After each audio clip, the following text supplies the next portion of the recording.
जय बाबा वैद्यनाथ। साथियों, आज हम दर्शन करेंगे वैद्यनाथ मंदिर के, जिसे बाबा वैद्यनाथ धाम भी कहा जाता है। यह 12 ज्योतिर्लिंगों में से एक है। वैद्यनाथ मंदिर का महत्व एक शक्तिपीठ के रूप में भी है। यह 51 शक्तिपीठों में से एक है जहां मां का हृदय गिरा, और इसीलिए इसे हारदा पीठ भी कहते हैं। यहाँ मां जया दुर्गा कहलाती हैं और भैरव वैद्यनाथ जी कहलाते हैं।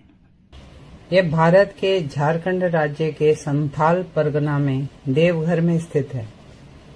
हिंदू मान्यताओं के अनुसार राक्षस राज रावण ने वरदान प्राप्त करने के लिए इस स्थान पर भगवान शिव की पूजा की, तपस्या की, और रावण ने बलिदान के प्रतीक रूप में एक एक करके अपने सिर शिवजी को अर्पित किए।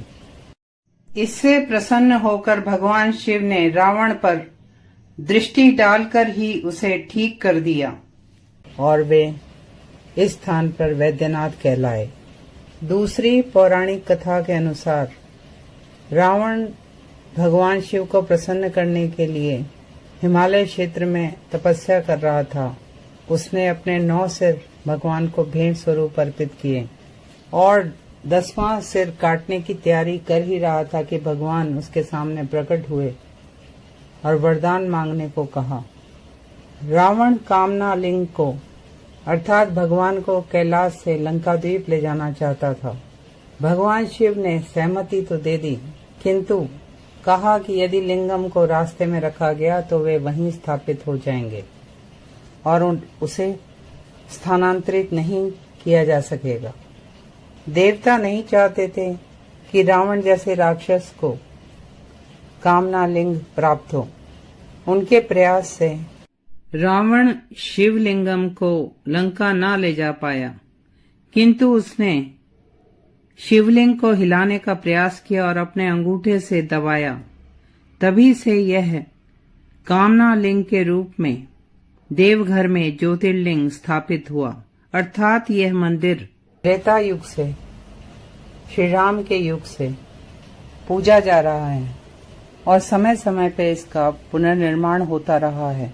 सन 1496 में गिद्धौर बिहार के राजा पूरनमल ने वैद्यनाथ मंदिर का पुनर्निर्माण कराया था। ऐसा माना जाता है कि यहाँ भगवान शिव पहली बार अरिद्रा नक्षत्र की रात को ज्योतिर्लिंग रूप में प्रकट हुए थे।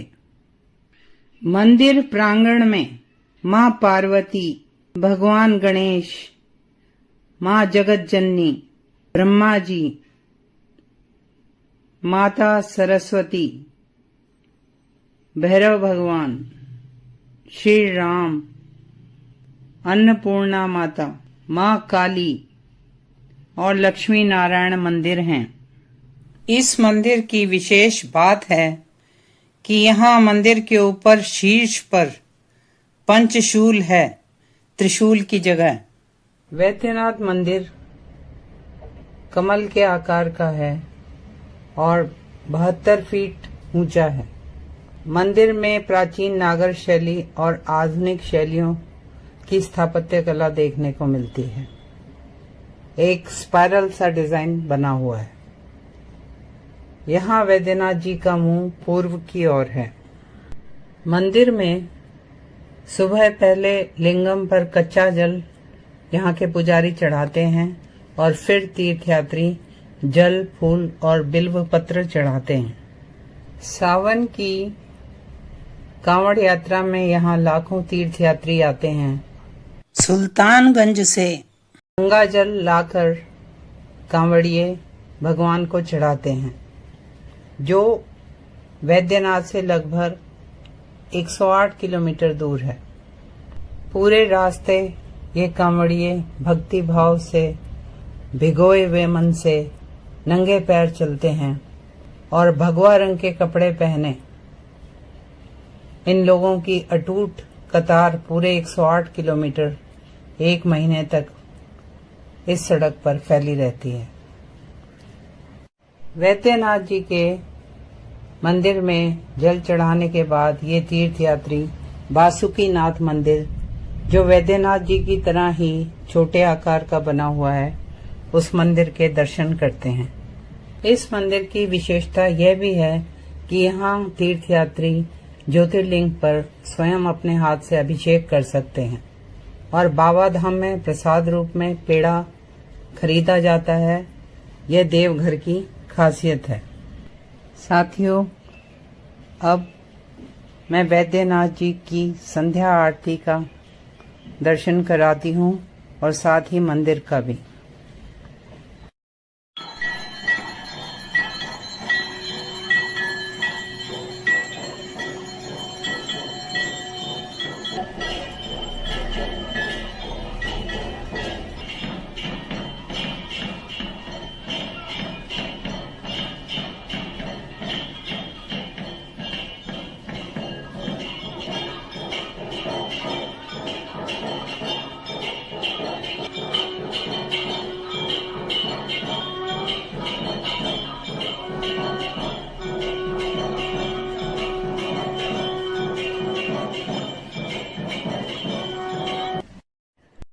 साथियों, मेरे साथ भारत के दिव्य स्थानों के दर्शन करने के लिए और दिव्य स्थानों की जानकारी पाने के लिए please like, share and subscribe this channel.